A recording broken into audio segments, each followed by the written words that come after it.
Gentlemen, there's an African proverb that says that he who chases two antelopes ends up hungry. Today we're going to dissect the illusion of more, where the modern female hypergamy gives women this illusion that there is always more, and we're going to look at the depth of gratitude. And I think we can refer to the story of Steph Curry and Aisha Curry. Steph Curry is one of the greatest basketballers right now in the US, earns a lot of money. He married his wife when they were in their 20s, and he has given a very luxurious life. But this woman says that she wishes she was not having the life she has. Instead of being grateful, she wishes she was also working her dream career. And she says they have about 4 kids. I think they have 4 children. She wishes that she did not have children for this guy. And she wants to go out and sleep with other men because she feels that she was denied her whole face over the party years when she was still young. So let me start with a question that has echoed in the hearts of many men, and it's often whispered through clenched teeth and broken pride, where the men are asking their wives out of frustration, "What have I not given you? Ni nini unakosanga? Ni nini sijakupatia?" Those are words that often come from men who have been betrayed. So this question is not new. It is a lament of men who gave their hearts, their wallets, their peace, and their time only to be replaced by a mubaba with deeper pockets and fewer emotions. It is a cry of a man who gave too much, too early, without understanding the nature of the game he was playing. So, gentlemen, let's unpack the tragedy. In modern Nairobi, for example, affection has become a marketplace, not a covenant. Relationships are no longer built on shared struggle, but on comparative comfort. Most men still think that, like our mothers, today's women will calibrate their lifestyle to what their men can afford. They think that love will make her content with ugali and sukuma wiki, if that's what he can afford. Wrong. Today's woman is a creature of a new economy, one powered by social media, comparison, and consumerism. As Jean Twenge and Keith Campbell observe in the Narcissism Epidemic, we now live in an age of entitlement where self-worth is equated with visibility and validation. In this world, Instagram is a pulpit and attention is the god. And so when a man sends her 10,000 shillings for upkeep, and another man, the mubaba, sends her 80,000, she no longer sees care. She sees hierarchy, and her beauty, she believes, is her currency. Her youth, her leverage. Catherine Hakim calls this erotic capital. Most women want to optimize their erotic capital in line with their hypergamous imperatives. So she tells the man, "I can't suffer while I'm this beautiful." And with that, she exposes a generational truth. Beauty is the new hustle, and morality is negotiable. Gentlemen, you have to remember that women are hypergamous by design. They are wired to seek the best deal they can secure emotionally, financially, and genetically. And this is not evil, it is evolutionary. The female instinct is not to love downward, but upward. And that's why we say that any man who is bitter towards women is blue-pilled. Red pill men understand that you have to accept female nature. When you go out and it is raining, you expect to get wet. So rather than get angry, you just need to carry an umbrella or don't go out. But a blue pill man will go out and get upset that it's wet and yet it's raining. So the Luo say that the woman does not climb down from the leopard's back to ride a goat. And so when the broke boyfriend is replaced by a wealthy sponsor, it's not always betrayal. It is, as David Bass explains in Evolution of Desire, it is adaptive behavior in the mating marketplace. Bass studies on mate selection show that 78% of women across cultures, they prioritize financial stability in long-term partners. But here is a paradox, gentlemen. Even the Mubaba with a BMW X6 still has a dissatisfied woman at home. She may be rich, but she is not fulfilled. He may be generous, but he is not admired.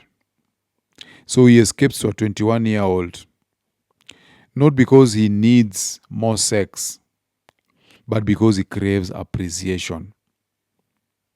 Something his wife stopped giving him long ago. In Normal Mr. Nice Guy, Robert Glover warns us that men who seek approval by overgiving eventually lose respect, desire, and attraction from their women. The young woman, meanwhile, she loses as a 27-year-old boyfriend, a man who loved her with sincerity, but he could not fund her self-indulgence.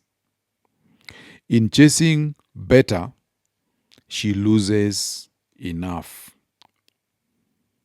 We normally say that many women get 80% of their needs and desires in their marriage, but they get divorced so that they can chase the remaining 20%. So this is a tragedy of modern love economy. Men give too much and women want too much, and both leave empty. So many of the so-called needs that drive infidelity and dissatisfaction today, they are no needs at all. They are wants disguised as emotional starvation. They are indulgences. A wig for 150,000 shillings, nails for 10,000, a handbag that costs a salary. And behind it all is a deep, unhealed emptiness that money can never fill. Gentlemen, if you're enjoying this video, please take a moment to like, subscribe, and share it. When you subscribe, you'll always be notified when I drop new content. Also, when you like and share, you help this channel to grow, and more importantly, you help other men to discover the tools that they need to level up. So remember, when one man rises, we all rise. Now let's get back to the video. Carl Jung once wrote that people will do anything, no matter how absurd, to avoid facing their own soul. That emptiness, that void, it is not material. It is spiritual and psychological. It is a shadow self, the part of us that seeks validation, instead of meaning. There comes a saying that goes, you cannot fill a calabash with holes. So for men, the lesson is hard, but necessary. Stop giving what you don't have. Make yourself your mental point of origin. I know of a man who was a banker. He took a loan to hire a helicopter just to go and propose to a girl at the top of Mount Kenya. And that proposal grabbed the headlines. She said yes. He married her. And they got divorced within a year. He had not even finished paying that debt. So, gentlemen, you have to remember Briford's law, the iron law of relationships, which says that the female, not the male, determines all the conditions of the animal family. When the female derives no benefit from the association, no such association occurs. This means that your giving will never be enough. It is only going to buy you temporary tolerance. So the healthiest frame for giving in a relationship is not investment. It is charity. When you view your giving as investment, you expect returns. And when you see it as charity, you give it with detachment and self-respect. You give what you can afford to lose. This mental shift is what separates sovereign men from emotional beggars. A sovereign man gives from abundance, not from desperation.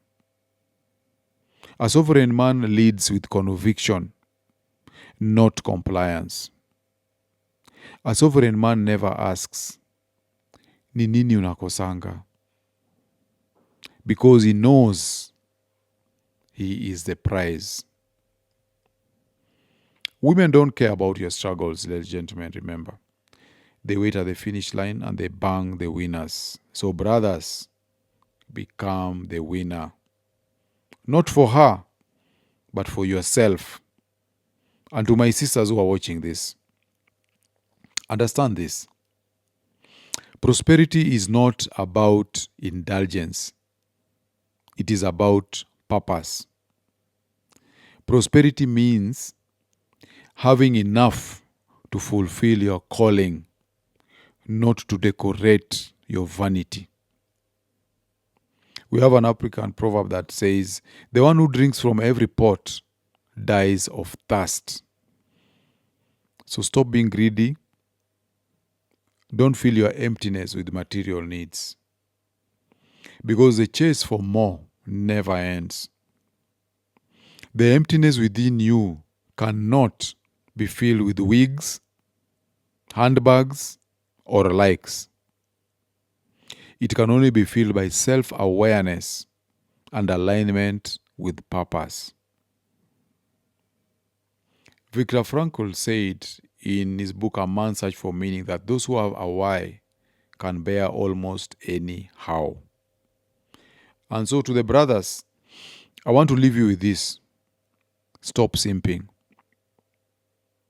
Stop overgiving. Stop being the candle that burns itself to light another who will not even notice. Build yourself first. Give to yourself first. And then share from the overflow. If nothing remains, it means you're not ready to lead or love anyone. As the Swahili proverb says, mnyonge hana lake. The powerless man owns nothing, not even his dignity. So be strong, be sovereign. Because the man who commands himself commands the world. So if this message has stirred something in you, If you've seen yourself in this mirror, I want to hear from you. Share your reflections, your stories, and your lessons in the comment section below. Tell me, what sacrifices have you made that went unnoticed? What lessons has pain taught you? And how will you level up from this point forward? Because the red pill will not find you. You must find it. And when you do, get unplugged. And I'll see you on the next one.